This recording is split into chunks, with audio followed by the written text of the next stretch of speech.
when you joined up? As I say, when I joined up, Yes, when did you join up?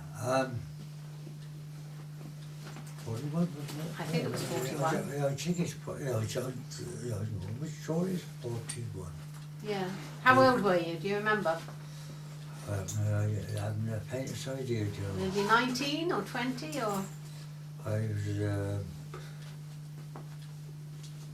I don't know for just for sure how old I was. It must have been 19 or 20 at the time. Must have been. Yeah. I know I was more than 18 Yeah. and that. And no, as I say, but Where did you remember where you went for basic training? Colchester, Ah. yeah, League 2 barracks, Colchester. Yeah.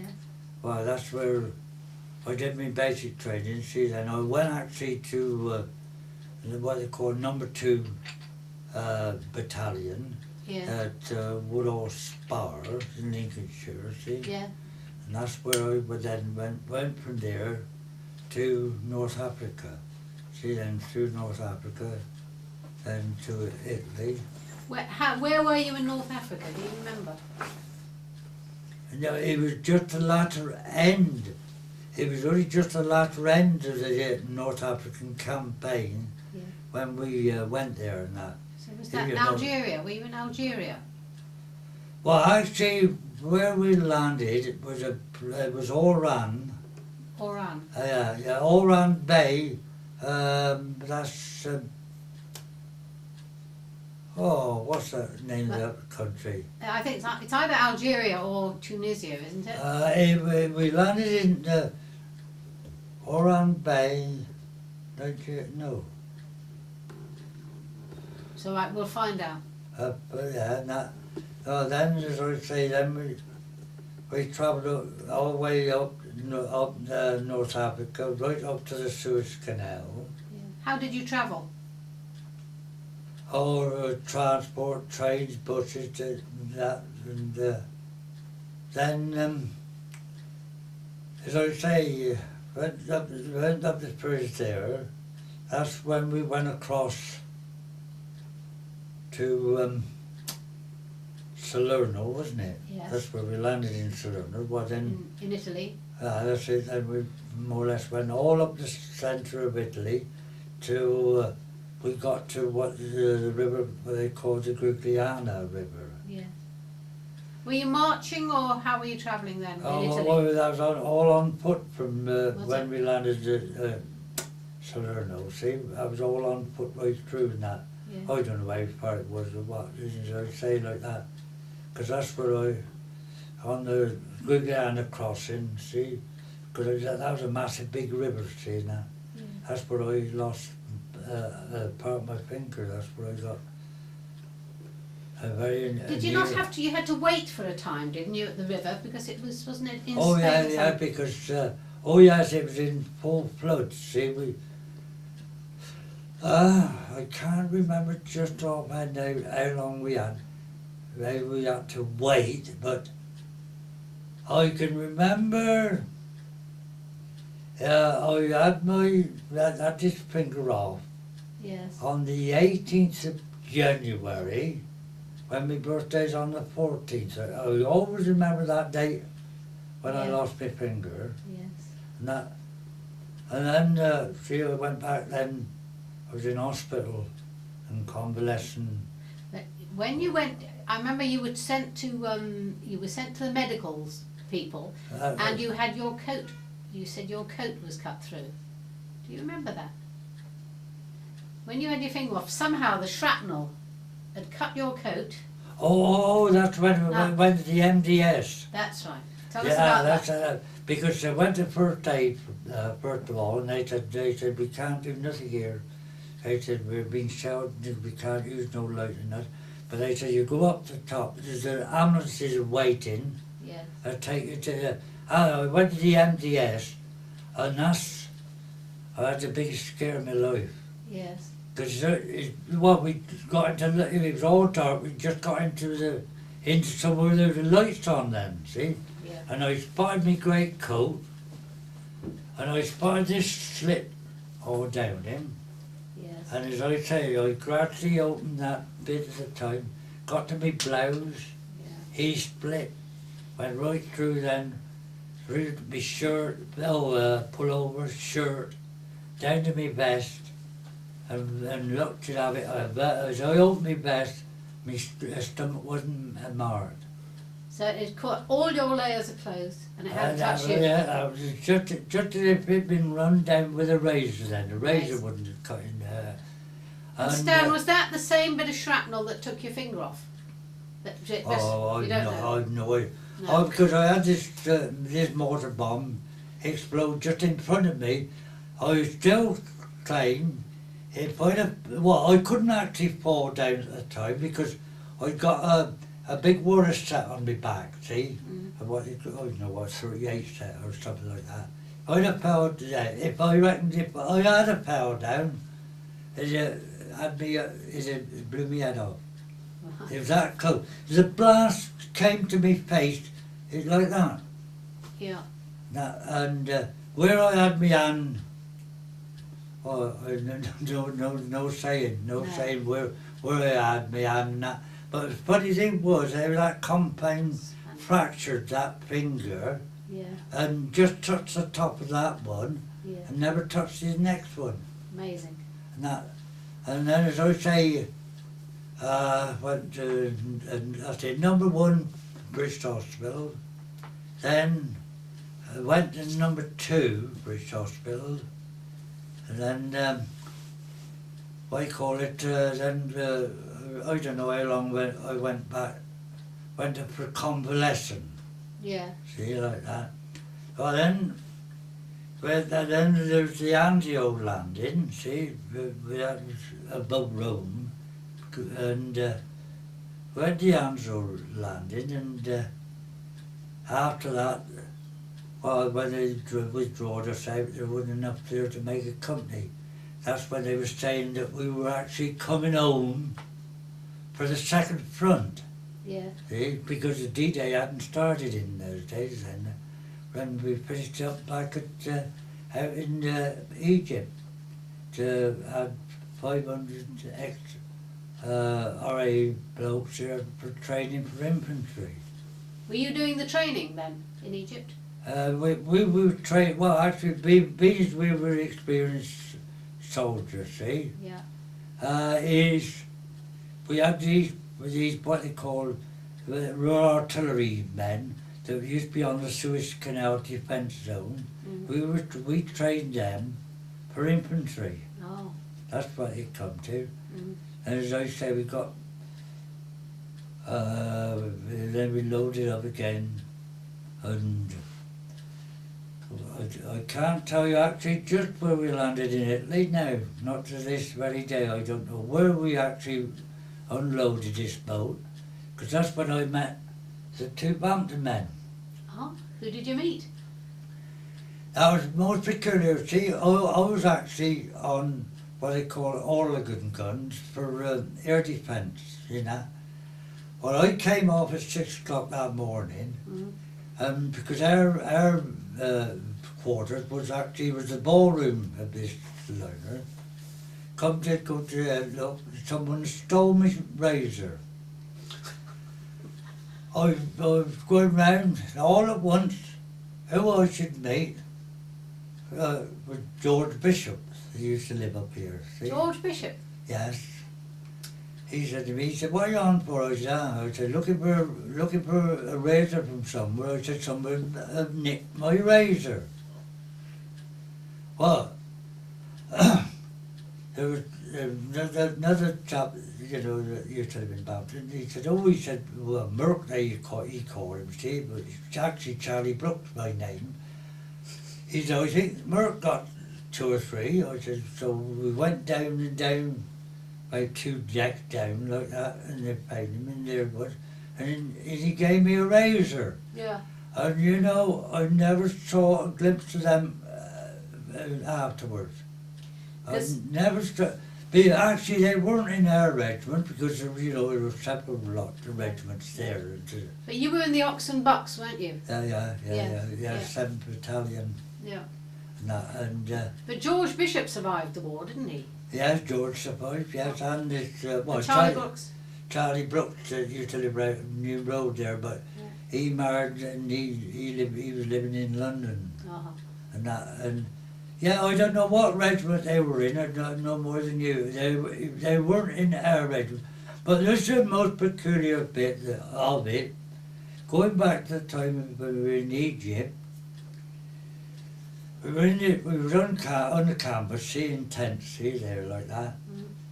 I was walking down this road one day in the and a bloke coming up the other way like that started looking at me, and what he said to me, how long have you been here? I said, well, I said, we landed over here.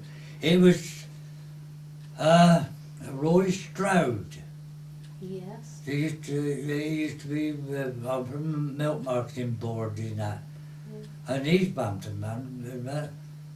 But he was in the same regiment, but he was in a different company. Right. See, and that. And funny thing was, after we landed, well, I don't know how long it would have been we landed. You know, and I never see him because he was in what they call headquarter company. See, we, you know, never used to hardly see anybody of them. And but now, wait a minute, I'm getting lost. Well, we were in Egypt. Yeah, in And then Egypt. you're back to Italy. And we got back when we went back to Italy. Well, see, they were well above Rome then. Yeah. See, when they were well above. Can you tell me? You remember the white glove story? The white one. The white glove. Oh, yeah. That was soon after you got that. That's good. Yeah. That was when we was moving. All the old regiment moved. Yeah. See, being I was what they call D regiment. Yeah. See, we were the last company, the D company, we were the last company to be behind. It was all, I don't know how many hundred went by. And as I say, I happened to glance outside my eye like that, and all at once I said, "Oh!" So, what's up? I said, "There's a steel helmet come out of the ground over there." They laughed, see? And at the time I didn't know whether I was imagining things or not. Yeah. So Sergeant said to me, he said, "Where?" I said, "Across there." Oh, I don't know how many yards away, you know. So he said to me, he said, "You give me a cover for the bread gun, see in case you do that like that." So when we got across there was this pit all covered, see, with camouflage netting. He said, the sergeant said to me, he said, "Give a burst over that pit," and you know, so I give it just one burst like that. Nothing happened. So he said, "Give it another burst like that." And all at once, a little white glove came out, like that. So they went up to him like that, snapped the camouflaging back like that, and he eventually come out with two white gloves. And, yeah, he come, and because the biggest joke was then amongst the chaps, wasn't it? Look at that then. The German army are supplying them with white gloves now. What was the reason he had? Well, we've always reckoned, see what it was, he was what they call an OP, observation point, see, like that. Yeah. Well, they reckoned the idea, instead of using wireless, to inform the artillery, his semaphore, see. See, they reckon that was the idea of it, and that. Yeah. And as I say, I don't know how many hundred went by there, and as I say, I said, because they laughed, see, everybody laughed. I thought I was going, off So the top. you're seeing things? And seeing things, you know. Yeah. And as I said, yeah, if you hadn't looked up just that little bit, Yeah. I wouldn't have noticed it. And as I say, there is a possibility on that I could have saved hundreds of lives. Yes. Because as I say, if he just sent a port through to the German artillery, Yeah. like that, they could have shelled it to, you know, anywhere then. Yeah. Yeah. And that. I think your next thing is you're either taking or you're defending a hilltop. Was that after that? Yeah. Wait a minute. I got it.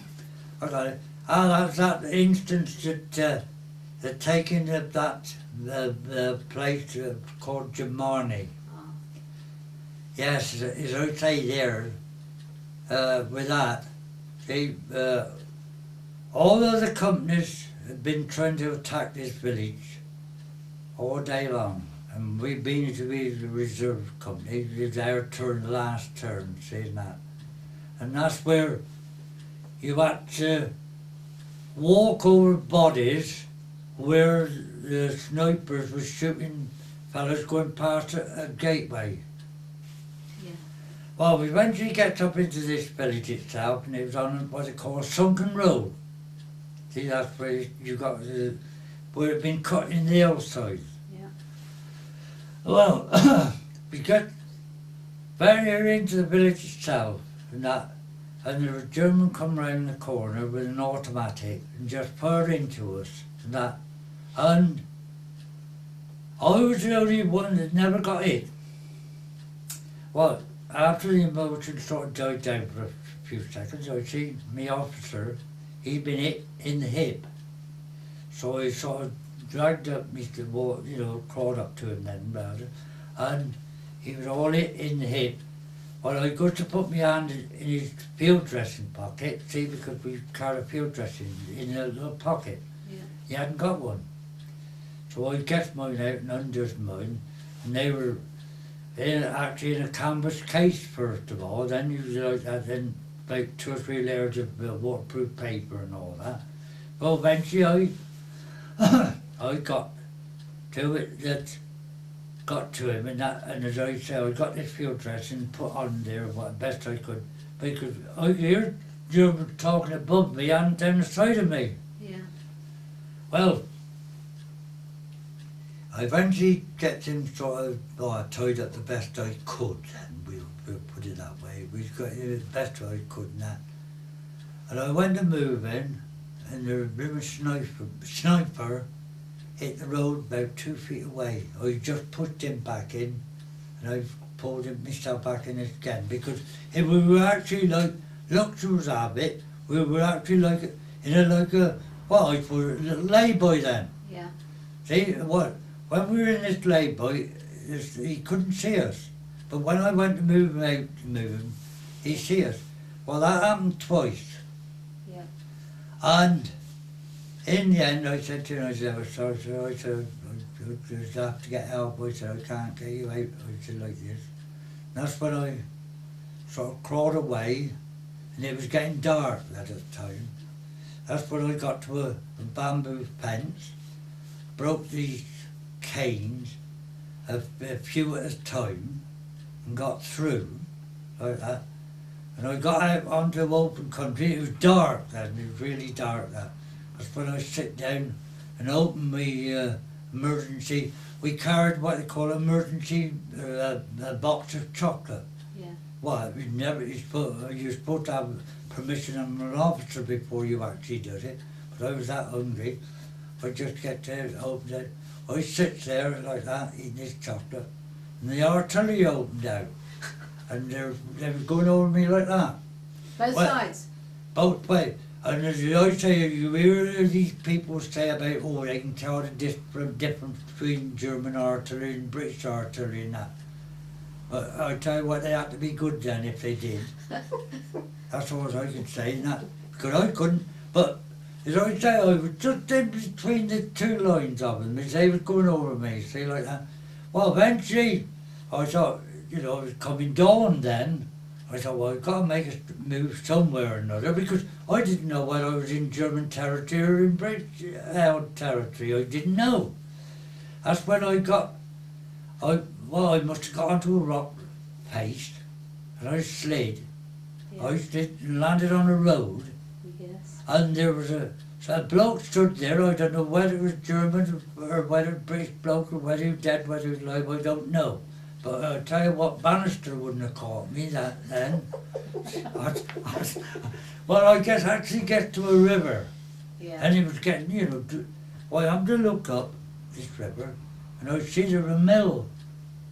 Oh, could have been half a mile away, or a mile, I don't know there offline. So I thought, well, I'm not going to chance going up there, you know, in case it's a German L, see. So I done more. I goes into this river, and I swam out the other side, and I got into a little field, and all at once I thought, well, I hear someone talking, see, like that. So I eventually get up to this hedgerow, and looked like that. And I thought, what it is, that's British helmet, see. Well, I get through this hedgerow, and get there, and it happened to be our carrier section. Your carrier section. Yeah, you know, it was what drove the carrier, see, you know. And so I had no idea where the company headquarters was then. I said to my one of the blokes, company headquarters, and they said, down that farm down there. So I went to get down. Who the first person I met was there with the RSM, Regimental Sergeant Major. Well, God, he said, how have you come from? I said, I've just got out to Marnie, I said, Lieutenant Cutting, I said, up there very severely injured, I said. I tried to get him out. I said, carrier sections have been up, carriers have been up, see, so he said, you go to the cookhouse, he said, got some grub, he said, got a blanket, he said, look, so you just about had enough of it. So I went around that morning, and I had some food, and got a blanket, and there was a shed across to the trail, got in his shed, got down, and I must have slept all that day and the next night. Yeah. I go to the cookhouse, like that. When the cook said to me, he said, that was in here last night, wasn't it? I said, well. He said, well, where was you then? I said, in that shed over there. Well, he said, didn't you hear anything? I said, no, I never heard. Good. He said, look, we're getting in some grub. He said, let's go and have a look. There's a shell, and they cut the corner of the shed off. And you didn't hear? No, I never heard nothing. No. You were that tired, weren't you? You were, as I say, well, I never noticed it when I first got up, and, you know, and Stan, there's something I want to ask you, because you're in this village where there's a lot of your battalion has gone, hasn't it? And you're stepping over bodies. How many got killed in that battle? I have no idea. Was it hundreds? No, I have no idea whatsoever that you know, of estimates and that because no, because. And you've had 3 or 4 near misses yourself, haven't you? Oh yes, I've been. I bullet in my back. Yeah. See, I had a bullet in my back now, and then. But were you ever afraid, or you just? No, you get used to it.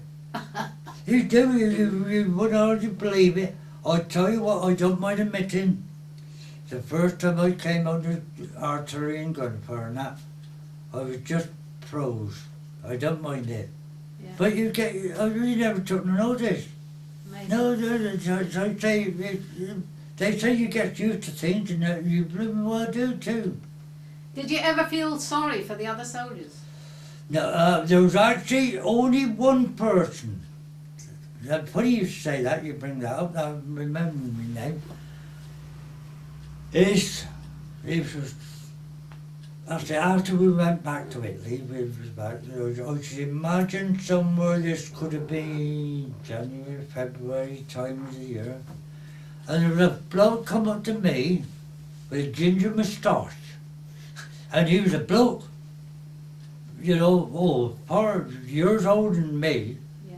See, and he happened to say to me, he said, you know, how long you been out here? Oh, I said, I don't know, about 18 months now. Oh, he said, I was home at Christmas. I said, look at you then, that's right. Yeah. I said, look at you now. And I don't know if I ever spoke to it again like that. Well, we were up on a hilltop one morning, like that, and that's when the Germans came in there. That was when trace of bullets would fly across the place like fireworks then. Well, after all it sort of died down and that, so there was about 3 of us. We went round and that, there we was, led in the ditch. Dead as a doornail.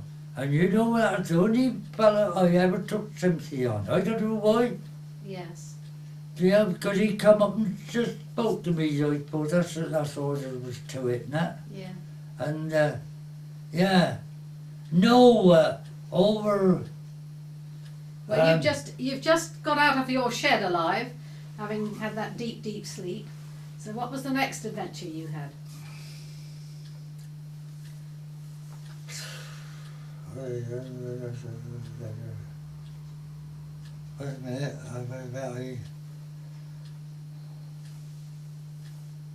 oh no, there was one, of course there was one thing I often wondered, but you know, like that. Yeah. As when we, what they call house clearing, that's when you go in and that, and that's where I went up the stairs with a Bren gun, firing as I went up like that, and there was a fella following me behind, kicking the doors in, throwing hand grenades into the room. You know, I've often wondered, you know, who was in there, whether there was nobody then. Yeah. And that was the same time as we'd done all this, it was got dark, we was all just stood there like that. We see 2 fellas coming along the side road to us like that. And all at once, a German, there were 2 Germans, he opened up with an automatic. Yeah. That's where he hit the sergeant directly in the stomach. I tell you what, you never hear anybody screaming in all your life. You didn't survive. No idea. See, they was took to hospital, and you know, you never knew Yes. what happened to them and that afterwards. You know, you never knew that. No, then as I say, there was. That's right. And then I got it. Then I put this bit together. It was after the Jamarny. That's right. It was after Jamarny case. That was when I was transferred to the 26 Queen's Regiment. Yeah. Like that. And that's when we put this night attack in to capture this village. And as I say, I'd never heard such ridiculous talk from officers and all. That's when I swore at an officer. Really? I tell you what, well, I was with like what they call company headquarters, see, with them and that. We got into this one room, we got into this village all right, like that. Because all we said is we'll have this company headquarters. No, we hadn't been in there sitting down, hadn't been in there about 10 minutes before a hand grenade came through the window, didn't it? I was out of here, see, like that. Well, we got out of there. And you all survived that? No one got scratched. That's funny, that's peculiar that one.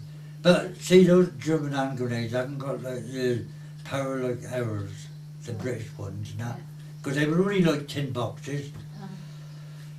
We went up this road a little bit and got into an old cottage. This cottage stood totally on its own. Oh, it got daylight. This was, I always remember, is this major, that's it before later on that. This major, Yeah. opened the door and about 100 yards away there was 2 Germans, got about, could have been 12, 18 British blokes now. he just out there went with an automatic. What your major did? This major with his automatic. I said at that time, you know, I won't use the word I used to say, and You told him off, did you? I did it. I said, we had it. I said, we had, oh no, he said, we'll get up here, he said, we can get back to into our own lines. We were only 6.5 miles forward in German territory, weren't we?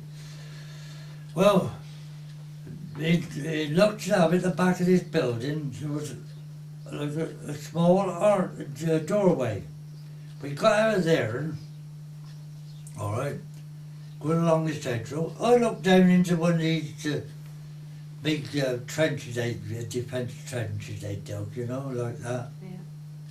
And there were Germans walking about down there. This is God's word truth. God struck me down this second if I'm telling the truth. I got a hand grenade off my belt because all I got was 6 grenades round my belt. Yeah. I pulled the pin out and I looked down and something told me to put that pin back. And now is that because you thought you're just going to advertise the fact that you're there? No, that's God's word truth. Yeah. So I put the pin back in, put it back on.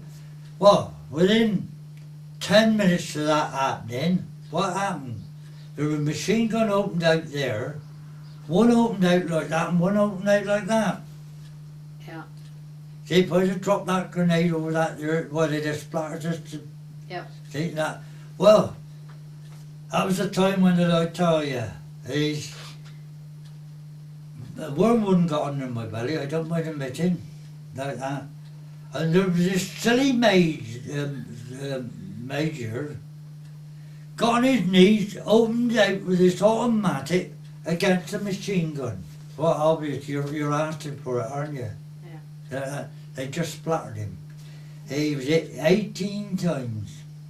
So he didn't survive, and you No. did. And no, and as I say, next I knew, there was this big German stood over there and said, come, he said. See, I thought, no good playing heroes now, you've had it. I said, well, thought went through my head. Yeah. No, and as I said, the next we know, as I say, we was put on a train there, and that's where he finished up in Lambsdorff in Poland. How long did that journey take? I have no idea. But I tell you what, Joe. We was that thirsty, luck should have it. We was at the Brenner Pass. Yeah. It'd been sort of drizzling and rain. Because they never gave us nothing to drink or nothing whatsoever. We were catching the drops as it came off the roof of the truck. Yeah. And drinking it. Yeah. See that? Well, we went to like a centre somewhere in Germany, like that, where they, you know, you registered and all that and give your registration number, you know, and that then finished up in, and finished up with Lambsdorff in Poland, and well, it wasn't all that long because I got an idea it was in September when we were taken prisoner. I think it's September. And I will never say whether it was the last week of December of that year or the first week of the January the following year, 45, wasn't it? 45, yeah. That's right. I would say, and that's when we was on the road then. From then, that's when we were sleeping in snow. We were walking along roads where the vehicles were buried. We were walking on top of snowed-in vehicles. Where were they taking you? And well, some always said it was 1,000 mile walk, but well, it was, because the funny thing is, in the review of St Dunstan's, there's one old fellow just died, and he reckoned it was 800 miles, see? But whether it was 800, whether it was 1,000 miles, I do not know now. And so, well, sometimes we was actually having was bought up cabbage when we did have some then. Yeah. Or as I say, we was eating anything we could find, potatoes, just as they were, Out of the ground. and potatoes, let's see, what else? They have turnips? No, there was no turnips, mangels Yeah. and sugar beet, that's right. Because sugar beet, they're nasty, you mustn't have not too much sugar beet. Or mangoes are alright, What's the matter with sugar beet? Oh, yes, the boys call it. It's trying to give you dysentery. Oh, right. And I call it, because some of the blokes were ill over it and that.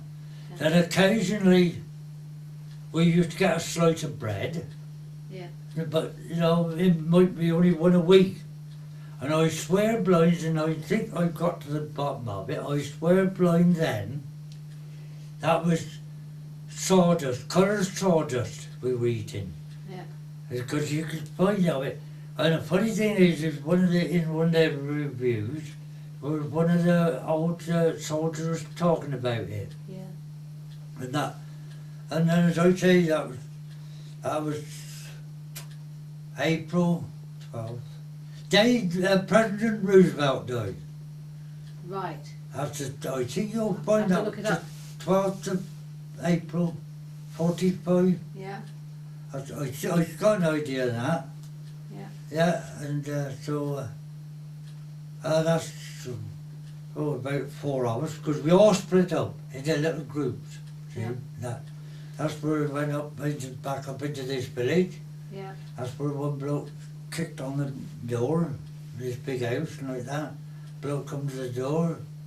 He said, "Come on," he said, "your turn in the stable tonight." He said, "We're coming in there."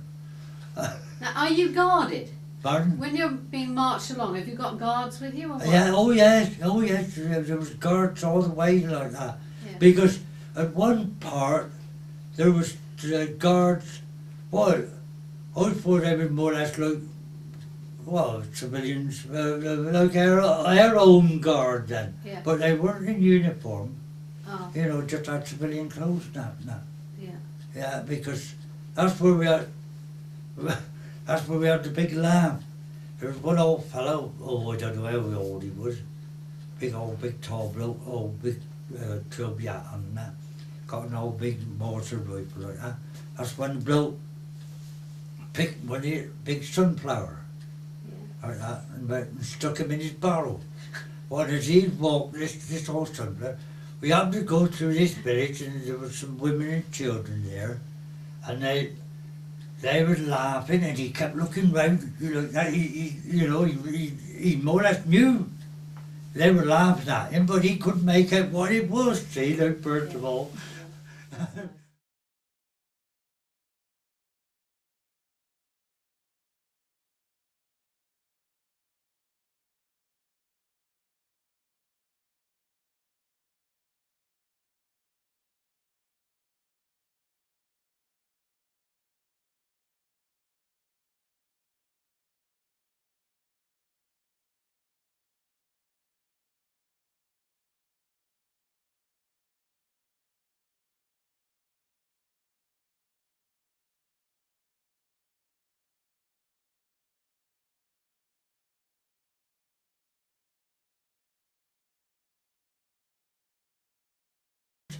Yeah, the war hadn't finished when we were released. Right. No, because I know we was on this road, this little village, and all at once, a mile away I should say, we see a load of tanks tearing along, see? And I know there was a South African, I think it was, said, "Was there anybody here could do semaphore?" So one bloke said, "Yeah." He said, "I can semaphore." Well, he said, "Look," he said, "better than not of us all going out into that field, because if that was German tanks, they'd turn around and say you're trying to escape, they'd shoot you." Yeah. See, that's how it worked out. So he said, you know, all volunteer, so I just halfway across this field like that. And I don't know what they had for semaphore in, but it's got some rags or something like that. And all at once he come back. Yeah, he said, they're American tanks. He said, well, in the, what I call it, all at once, as I said, we heard this opening a machine gun, like that.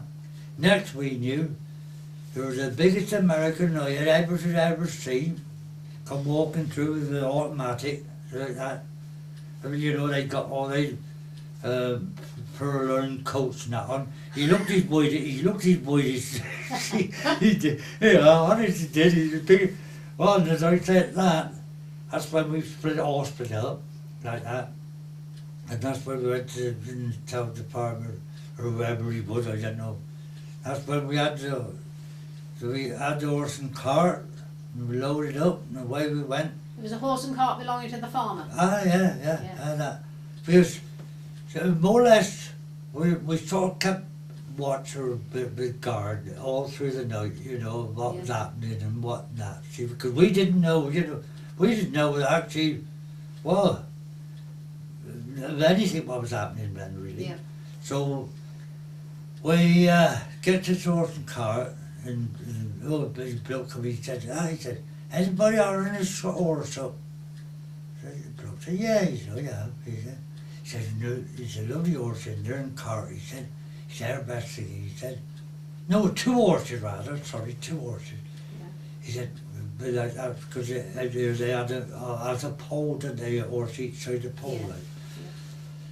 And he said, all right, and so they said, what we'll do, we'll get up and that, and as soon as it's the dawn, he said, we'll load up and we'll be away.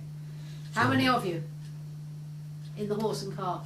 I couldn't be correct, I wouldn't know whether it was 6, 8 or just how many, I don't small know group, that. Well, we went more, we could see this American said. He said, nowhere have been cleared, he said, but he said, you follow the arrows backwards. See, because they, to mark the route out, see, they put a marker down every so often. Yeah. And he said, follow back. We get into this town, I know it's Hertford. Hertford. Yeah. Oh, you never see place.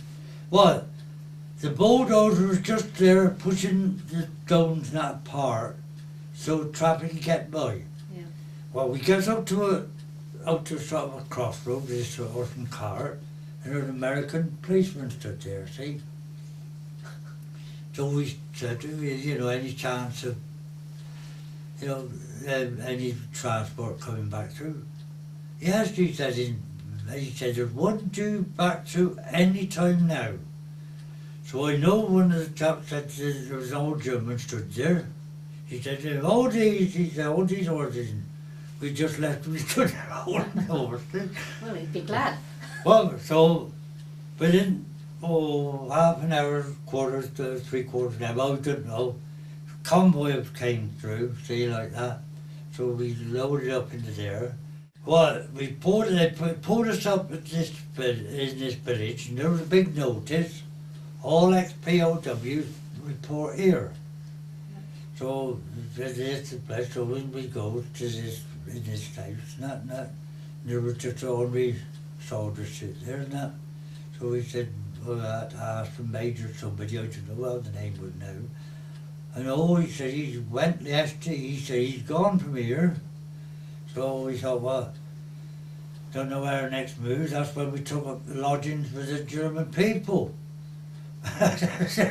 Where we could get in, we got in that. So we made arrangements to meet the following day up on the main road again. Yeah. And there was a lorry came along, and as I said, I was that weak, I couldn't get up into the lorry. Yeah. Well, it took us to this field like that, and he dropped us. He said, you know, you've got to go in here, see, like that. Well, we're good. There were German fighters came in, so. Well, he said, this they've been out by the Germans, but when we found out afterwards, as soon as this plane come in, they put crossfires over the top of him like that, see? Yeah. And it would just give a start for police post, and that was it, and that. Yeah. Yeah, and that's, they put us all into groups, that's what they said. Well, they said, we're sorry we can't give you nothing. They said, we'd much to be like to, but they said, you daren't have any, you know, and that's so. Well, you mean you've been all these days of marching and you still haven't had proper food? No, because they reckon their stomachs are shrunk. See, that's what they're afraid of. See, they said, you know, go and have a big meal and bang. Really? Say that, yeah, and so put us all into groups and that. Because, you know, there's one lot unlucky, one of the decoders, you know, going across the channel with a load up. Terrible. Yeah, and that. Well, they put us in groups of 18 and that. And the best of it wasn't long afterwards, they give it away to the tannoys, was there'd be no more planes coming in today because of the bad weather of the channel.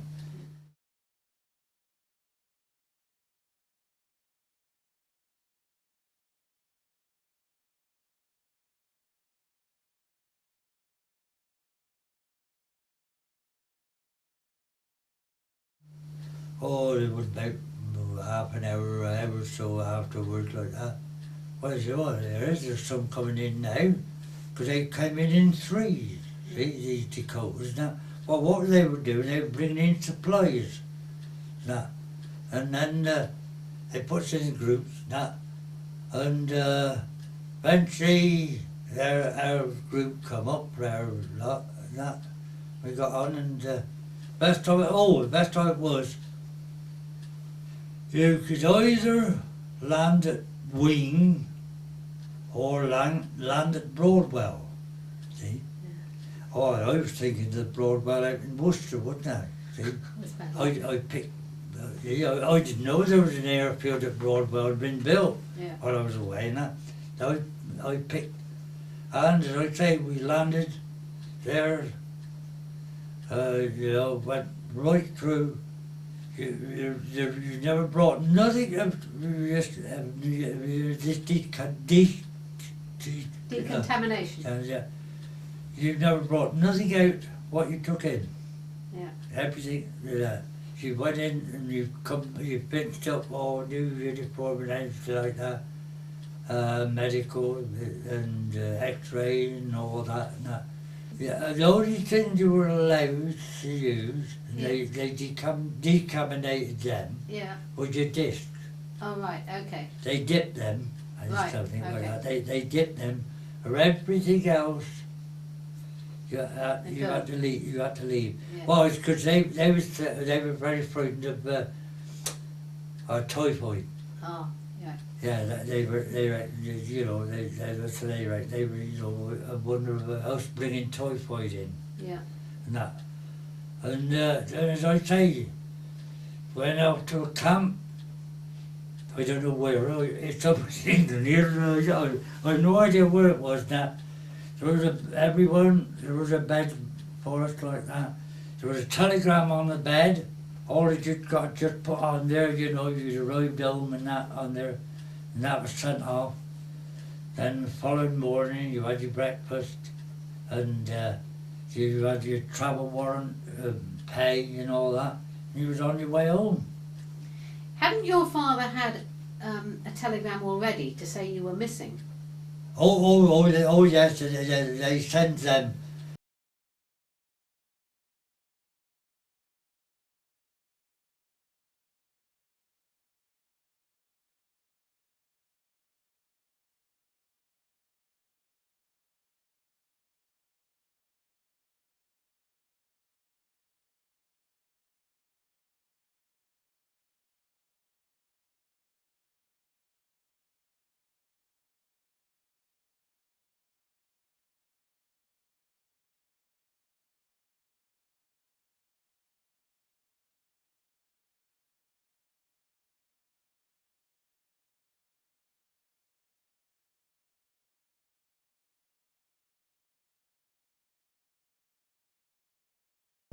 they knew I was back in England then, that's all we can say. Yeah.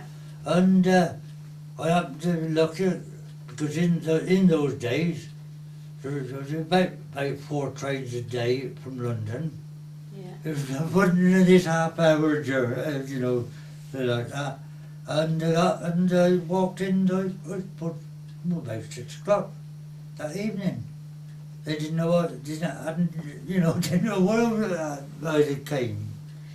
Well, now how long were you, when you got to Wing and they decontaminated you Yes. and they sent off the telegram, but then you were very weak. How did they look after you? How did you get your strength back? Well, the way it was, see, yeah, you got to, let's see, where did we have to go to? That's when we had those special chocolate, They fed you on chocolate? cubes chocolate it was now. Yeah. You had one of them a day, but then you gradually had, more and more, more and more every day then, as saying is now. Yeah. And as I say, I had then sick leave from April through to September. I went back, where it was then, had a medical examination then, and then I was I put on discharge, Yeah. and then I had continuous leave then through to December.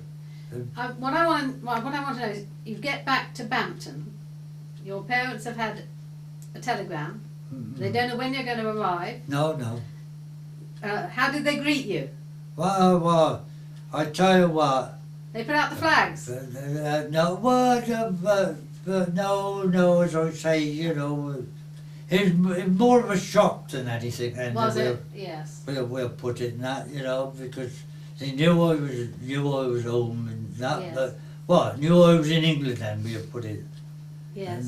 And that, and as I say, that's There was- I don't think there's anything else I've missed. Have I missed anything? There was somebody you met, and I'm just trying to remember when you met him, who was from Bampton, and he said, "Do you know Mrs. Nettlefold?" Do you remember, when was that? Oh, that's our company commander. Where was that? That's when. See this. We had our company commander, Captain, I don't know, got killed. And we had this new company commander come, Major Closebrook, Yeah. see? Well, see, when they have a new outfit like that, they give you a personal interview, everyone, Yeah. see? So when I walked in and he said to me, Bampton, Oxfordshire. I said, yes, sir. Do you know Mrs. Nettlefold? He said, at Bampton Manor. I said, well, not personally, but I said, yes. And, he said, that's my wife's aunt. He said, before the war, he said, we used to visit Bampton quite a lot. Yeah. Then he said, do you know Mrs. Lovejoy, that's right, of Manor Cottage? Yeah. I said, well, it's the same for not personally, no. I know he said, she's a great friend of ours. Yeah. And, that's the day that come about. And the officer that you tried to help, the one that was wounded, and you tried to help him in the lay-by. Yeah. Do you know what happened to him in the end? Apparently he died in hospital. He died in hospital. Because you thought a lot of him, didn't you? Oh, he did, he did me. Yeah. As I say, I was just, I don't know, blue-eyed boy, I suppose, just put it each and I couldn't go wrong. Yes. And no, as I say, when that, was it 2 years ago now, wasn't it? That Heroes Return job they've been running, wasn't it? People going out to the Yes. different battlefields Yes. and that. Yes. Saying I couldn't get no one to accommodate me, as I say. I could, you know, we could have went out there, you know, for nothing. There was so much of national lottery and so much the government game, Yes. and you know, give everybody the chance to. And you couldn't go? I couldn't get no one to go in that. Or I should love to have went Yeah. northern Italy, Yes. because there was one lot then for southern Italy and the other lot for northern Italy and that. Yeah. Well, mostly I knows more about northern Italy than I did actually southern Italy. Yeah. Yeah. But no, as I tell you, it was a shame then, because I should like to went out there, because they visited the cemeteries out there. Yes. And That is a shame then. Maybe there'll be another chance, Dan. never know, no, because apparently, you know, the big, I don't know how much national lottery they allocated a terrific lot of money and that. Right. And the government, I suppose, backed it up and that. Yeah. Yeah. And no, as I tell you, But when you got back to Bampton, I mean, you really liked the army, didn't you? And you wanted to go back in the army. Oh yeah. That's when, that's when I got greatly disappointed, really, because when I was down, what they call downgraded, because see, all the bottom of my feet, the skin was all hanging white. Yeah. See, and I completely got downgraded and that. Yes. Or as I say, I like the army. You hear a lot of people groan and moan about it. I consider the first year in the army the worst there is. Yeah.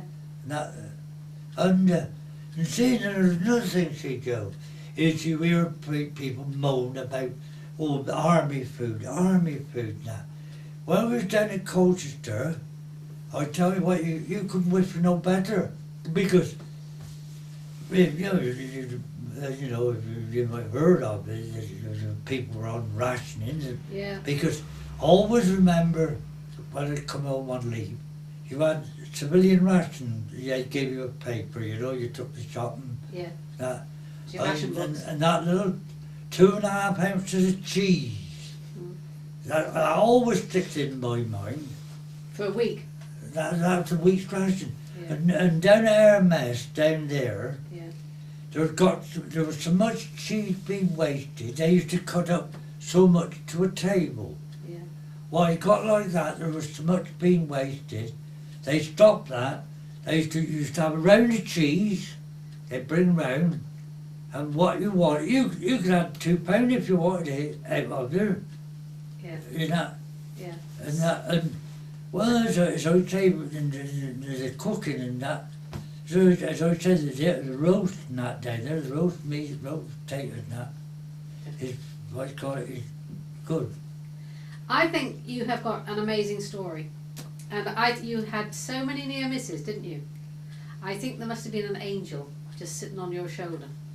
Don't you think? Well, I'll tell you what, Joe. Now, I say, you might think I'm talking silly, it could be silly, this could be, is I still maintain there's something yet man have never discovered. Yes. It is. So you think you had a guardian angel as well? Well, why wouldn't, look, why wasn't I shot? Why didn't that sniper Yeah. come, what, that much closer, Yeah. twice to hitting me? Or that grenade? And there's a grenade. There were so many times. And there was that grenade and never got scratched. Yeah. You were a very, very lucky You man. see, and that, and what? Just the same as the point of survival of that walk.